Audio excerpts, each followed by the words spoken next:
Alright, so today we're going to fix a glove box on a BMW X3 2015. We can see that it's starting to peel. It's been peeling for a while. This is ugly. We're going to fix it. To do so, we will be using 4 clamps. I have the DeWalt brand here. They are mini clamps. They cost $12 each. And we're going to use this JB Weld plastic bonder to do the job.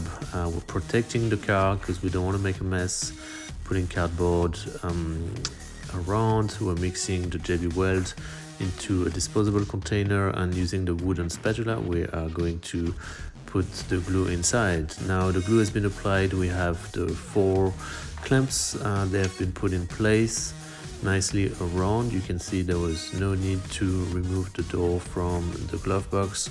The clamps are in place and they need about 30 minutes according to JB Weld for the glue to cure.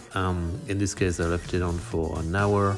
I've applied quite a bit of pressure on the clamps. I'm removing the clamps now and you can see that it's now holding in place. That's an hour later. We can see the mark of the clamps on the glove box, but this is temporary. It's going to go away very quickly. Don't do like me, don't make a mess on your dashboard with the glue. Make sure you clean it if you do so. I also recommend wearing some gloves.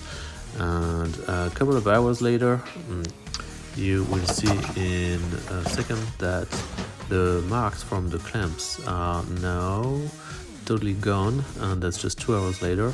And we did a pretty decent job, and that took about 15 minutes to do so, and that was for about $50 worth of material. We are pretty happy with the result, and that should last for many years to come. Thank you for watching my video. Like and subscribe.